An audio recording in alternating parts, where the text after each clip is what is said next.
Bonsoir à tous, bienvenue sur 225 Motors. Ce soir, je suis avec mon frérot le X. Salut tout le monde, bienvenue. Alors aujourd'hui, nous sommes à bord du 4Runner année 2019. Donc c'est la 5e génération de 4Runner, vous connaissez. Ce sont des véhicules vraiment mastoc, très imposants.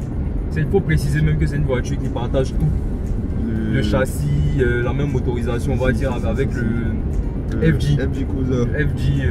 Cruiser, voilà. Donc là, on est sur l'une des dernières versions, c'est quand même la version 2019. Ouais. On va essayer de voir un peu ensemble comment elle se comporte. Mais franchement, c'est pas une voiture de vitesse, ça, autant vous le dire tout de suite, je pense même que vous le savez déjà. C'est plutôt ce véhicule-là que tu vas prendre pour aller en reconnaissance, par exemple en rallye, ou pour aller à l'intérieur, en campagne, sur des routes, sur des dunes, etc. Enfin, une voiture plus typée off-road. Off-road, si. Voilà, alors tout de suite, l'extérieur de la voiture, on a cette couleur blanche. Qu'est-ce que t'en penses? Ça fait partie de tes couleurs préférées. Ouais, je suppose. Voilà. Si tu devais lui donner un surnom, cette voiture, tu l'aurais appelé comment? J'aurais dit Blanche-Neige, mais là, elle est trop grosse pour être Blanche-Neige. C'était comme ma Mercedes blanche. Ouais, Blanche-Neige. Ouais, si. Mais là, il lui faut un autre nom. Ouais, c'est pas le gabarit de Blanche-Neige. Ouais, c'est pas le gabarit. Là, c'est Blanche-Neige obèse. Blanche-Neige qui a bien grossi. Ouais. Voilà, du coup, là, on a cette face avant, on va dire, un peu reliftée quand même par rapport aux premières versions. Et enfin aux versions d'avant, sinon les premières versions franchement elles ont radicalement changé, on peut dire, bon pas radicalement, on retrouve toujours un peu le même ADN du 4Runner, mais c'est vrai que ça a quand même beaucoup évolué en termes d'esthétique, parce que les premiers franchement j'accrochais pas du tout, tu vois, on va dire ceux des débuts des années 2000 et tout, j'accrochais pas. À partir des versions de 2010 j'ai commencé à accrocher, jusque là où on est sur une version, on va dire quasiment récente, celle-là doit avoir 2 ans maximum, donc là je commence à accrocher. On a ce capot là qui est, on va dire, bombé surlevé au milieu, on a ces feux, ces phares qui débordent un peu sur les côtés. Franchement c'est quelque chose de pas mal, j'aime bien. On a ce profil vraiment carré, l'arrière est carré, on a que les petits feux qui ressortent comme ça. On a une grosse sortie d'échappement à l'arrière. En fait, il y a un côté assez égoïstique sur la voiture que j'aime bien. Et ça me fait penser au H. Oui, un peu plus petit. Le côté carré, ouais, le côté carré, ça fait un peu FG, ça fait un peu Hummer. Voilà, mais sinon, c'est un peu plus petit qu'un Hummer, un peu plus étroit, on va dire. Sinon, franchement, quand on est à l'intérieur, franchement, on est au-dessus de la mêlée, on survole vraiment la route. On est au-dessus des autres véhicules, honnêtement. Je suis passé à côté de plusieurs véhicules, dont par exemple des Range Rover. Voilà, même un Pajero Sport qui est en train de passer juste à côté, mais franchement il a l'air tout petit à côté de nous, quoi. Voilà, donc franchement c'est un véhicule qui en impose au niveau extérieur, esthétique, avec cette couleur blanche aussi quand tu arrives. J'aime bien, j'aime beaucoup. Moi je dirais le FG des temps modernes, vu que mais tu sais, il y a des FG, il y a des FG 2019, il y a des FG non, mais genre l'intérieur du FG en fait, moins de technologie. Quoi, les derniers FG ont ça? Les derniers FG ont ça. Les derniers FG. Depuis quelle année en fait? Depuis 2016, 2010. T'as des FG, ils ont continué de produire les FG. Les FG se sont pas arrêtés. Voilà, donc les intérieurs sont mis à jour. Si tu prends un ancien 4Runner, c'est pas évident que t'aies tout ça aussi quoi. Ouais, c'est pas mais là maintenant tu as toit ouvrant, tu as USB d'origine. Tu as écran, tu as caméra de recul, tu as quand même beaucoup d'options. Donc on va profiter. Voilà. Ouais. Ça tombe bien, on va profiter pour parler même de l'intérieur. Voilà, vu qu'on a fait la transition déjà. Donc on a ce volant même 4 branches, tu vois. Pas mal, optionné. Tu as des commodos, tu as tout ce qu'il faut pour diriger depuis le volant. Voilà, pour diriger depuis le volant, le multimédia, tout ça. Donc franchement, tu as même le téléphone, commande vocale dans le volant. Pour un véhicule qui a dit égoïstique, les anciens, tu n'aurais pas eu ça. C'est clair. Voilà, donc tu vois, tu as la clim, tout ça. Bon, il y a ce côté un peu plastique. Ils ont essayé de faire ça, du plastique gris, un peu l'effet chrome, mais bon, ça reste un peu cheap, les amis, vous connaissez. En tout cas, c'est vraiment pas avec la molette pour les différents modes, c'est-à-dire le I2, I4, Low 4, et puis le mode pour verrouiller le différentiel et tout ça. Bon, donc du fait que nous sommes dans des embouteillages, voilà, embouteillage oblige, on va parler un peu de l'intérieur en attendant, on va s'attarder un peu. J'aime bien cette petite matière comme du métal forgé ici. au niveau du au-dessus de la boîte à gants. On a un ciel de toit qui est beige, bien qui est gris si on veut, qui contraste avec même tout ce simili-cuir noir qu'on peut avoir dans la voiture avec des surpiqûres blanches. Donc dans les portières agréables. On a un accoudoir central qui est assez large. Voilà, on a nos deux mains posées. Voilà, donc franchement bien. On a toujours ce petit cette matière là grise là qui fait cheap, tu vois. Ben bon, ça reste japonais, on n'est pas sûr forcément des finitions premium et tout ça. On a ce levier automatique. D'ailleurs, la boîte doit être une boîte 5 automatique. Voilà, je vous mets tout ça en jaune. 5 rapports. Voilà. 5 rapports. Donc on a assez d'espace aussi pour les rangements. On a des portes gobelets. Voilà, franchement, j'aime bien le côté très pratique, très carré de la voiture. Ils n'en ont pas trop fait. C'est juste. On se sent à l'aise dans la voiture. T'as assez d'espace en fait pour poser tes pieds, genre voilà. Et sur ce genre de véhicule non sportif, bizarrement, c'est là que j'aime les volants 4 branches. Genre, en général, je suis pas très fan des volants 4 branches, mais là, par exemple, je trouve que ça a son charme d'être là. C'est beau. Je pense que le volant doit être réglable. Hein. Ah non, on dirait pas. En hauteur, non, il n'est pas réglable. Enfin, je ne vois pas la possibilité de le régler. En tout cas, il y a assez d'espace. Check. Là, je me mets à mon aise, limite même exagérément, mais ça passe nickel. Ouais, c'est tranquille là. Donc franchement, c'est bien. C'est un bon véhicule. On a un tableau de bord comme ça. On va dire qu'il est resté un peu derrière quand même pour un véhicule de 2019. Mais comme je le disais, c'est un véhicule qui est à dotation ou bien à vocation, si je peux dire ça comme ça, de off-road. Donc le côté bling bling, le côté hype, ils sont vraiment passés dessus. Voilà. C'est juste très fonctionnel. C'est voilà, on a ce dont on a besoin. Voilà. Et un peu plus même, on va dire. Voilà, parce qu'ils ont quand même amélioré. C'est ce qui fait un peu la différence avec les anciennes versions. C'est un peu tout ce petit confort qu'ils ont rajouté à l'intérieur, franchement. Les sièges très confortables. Voilà. Je dirais que le dossier, je le trouve légèrement dur. Mais le dossier est légèrement dur. Mais sinon, franchement, la 6 même elle est bonne. Et les sièges sont réglables, électriques et tout ça. Donc, franchement, pour un véhicule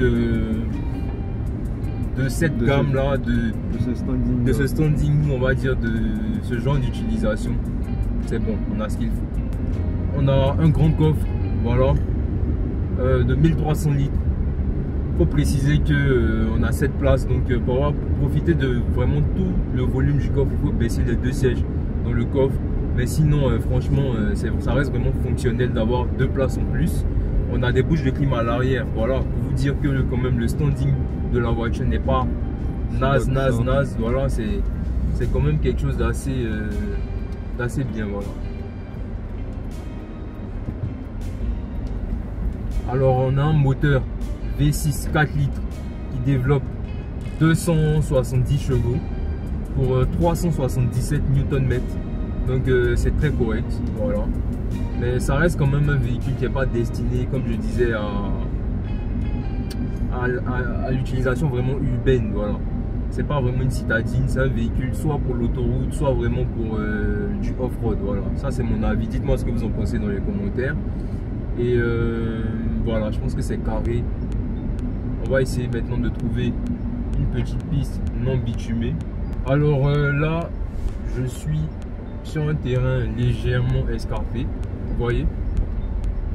On est vraiment confort, hein, tu vois, tu te sens pas trop remué. Les suspensions sont assez bien adaptées à ce genre de terrain là, je pense. Même si elles sont pas réglables, voilà, on n'a pas de suspensions réglables comme par exemple dans un véhicule allemand, voilà, dont je ne citerai pas forcément la marque, ou un véhicule anglais aussi dont je ne citerai pas forcément la marque, mais vous voyez que ça va. Ouais, ça passe nickel, je trouve. Et là t'as pas besoin de rouler tout doucement, tu peux prendre, tu vois, tu peux vraiment y aller quoi.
dans un champ là.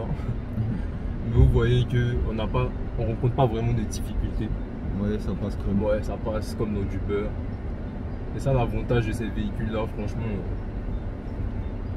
Là où un autre véhicule aurait fait demi-tour, ben, nous on passe. Pas besoin de fournir d'efforts. Ouais, sans vraiment fournir de gros efforts. Faut juste faire attention aux crevaisons quand même. Ça c'est clair. Voilà, mais sinon, au niveau de la garde au sol, des suspensions, tout ça, franchement, c'est mort. Ouais, on est vraiment tranquille niveau confort. Vous voyez quand même, hein, on est passé comme si de rien n'était. On va voir tout droit là.